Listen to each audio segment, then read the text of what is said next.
মা, ওরা যদি এইভাবে বাইরে কথা বলে তাহলে তো আমাদের পরিবারের বদনাম হবে। তুমি চিন্তা করো না শ্রুতি, ওর স্ত্রী ওকে ছেড়ে চলে গেছে, তাও দেখো কোনো লজ্জা আছে ওকে দেখলে মনে হয়?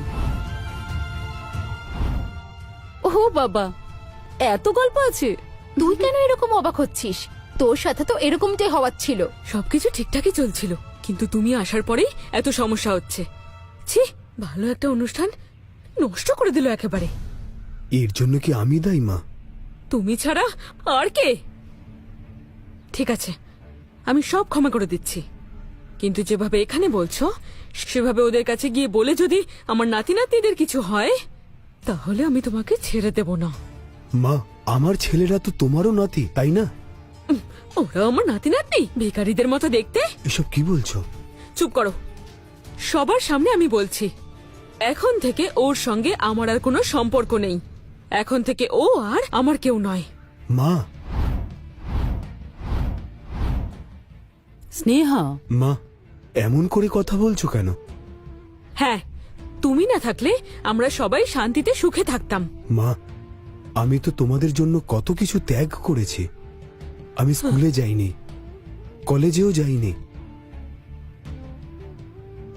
প্রিয়া এবং মেঘনার জন্য কত কষ্ট করেছি, আর তার উপর তোমরা এমন একজনের সাথে আমার বিয়ে দিলে যাকে আমি পছন্দ করতাম না। কিন্তু তোমরা...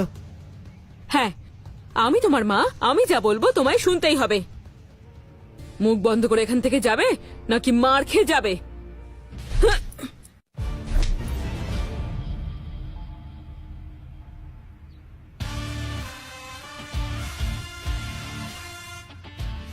কতটা সাহস হলে তোমরা আমার বাবার গায়ে হাত দিতে পারো? বাবা, কিছুই হয়নি। তোমরা তিনজন শেষমেশ এসে পৌঁছলে। তোমার কিছু হয়নি তো? না, আমার কিছু হয়নি। কিছু হয়নি তো তোমার চোখ লাল কেন? সত্যি আমার কিছু হয়নি। বাবারা, ইনি তোমাদের দাদু। তোরা চলে এসেছিস সোনা। রাঘব, এই কি তোমার সেই ভিখারি ছেলেরা?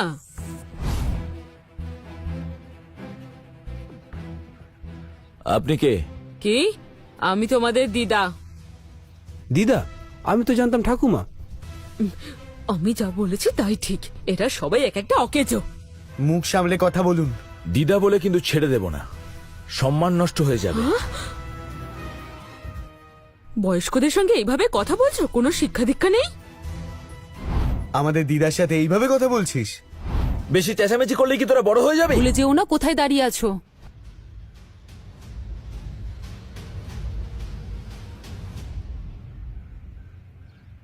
স্যার, আমাদের বাড়ির অনুষ্ঠানে একটু প্রবলেম হয়েছে। আমাদের এখন একটু প্রোটেকশন দরকার। হ্যাঁ।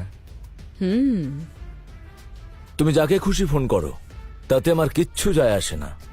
বাবাকে যদি অপমান করো তাহলে আমি কাউকে ছাড়বো না। দেখুন অসভ্যটা কিভাবে কথা বলছে। শুধু শুধু এখানে ঝামেলা করলে পুলিশ কিন্তু তোমাদের ছাড়বে না। বাবা, এই সমস্ত অশুভ মেয়েগুলো কে বলো তো? এই, আরে ও তো তোর বড় পিসি, আরো ছোট পিসি। পিসি না জঞ্জাল, ইডিয়েটের মতো কথা বলছে। What is this? মুখ সামলে কথা বলো, অসম্মান করে কথা বলার চেষ্টা করো না। মেঘনা, এরকম একটা লোকের কাছ থেকে আর কি বা আশা করা যেতে পারে?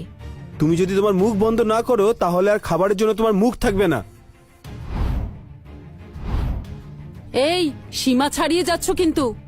4 জন জুনিয়র আর্টিস্ট জোগাড় করে আর একটা বিলাসবহুল গাড়ি ভাড়া করে তুমি নিজেকে বিশাল বড় মনে করছো। পুলিশ জানতে পারলে কিন্তু তোমাদের ঘাড় ধরে বের করে দেবে, বুঝতে পেরেছো? আমরা আইনটা খুব ভালো করে জানি, আর আইনটা ব্যবহার করতেও জানি। ওরে বাবা, বাবার থেকে ছেলে বেশি লাফাচ্ছে দেখছি। তোর বাবার মতো তুইও দেখছি মিথ্যের মধ্যে জীবন কাটাচ্ছিস। এক্সকিউজ মি, কি বললে তুমি? এসব নিয়ে কথা আমরা পরে বলবো। তোর বাবা আমার দাদুর জন্মদিনে তোর দেওয়া গিফটটাই দিয়েছে, তাই না? হ্যাঁ, এটা আমারই দেওয়া উপহার। তোদের কি একটু লজ্জা করে না? তোমরা কি বলতে চাইছো? এই উপহারগুলো তোমাদের? এটা আমার উপহার। এই অ্যান্টি এজিং অমৃতটা ড্যাভন ল্যাবের নতুন আবিষ্কার। এটা অনেক কোটিপতির কাছেও সহজে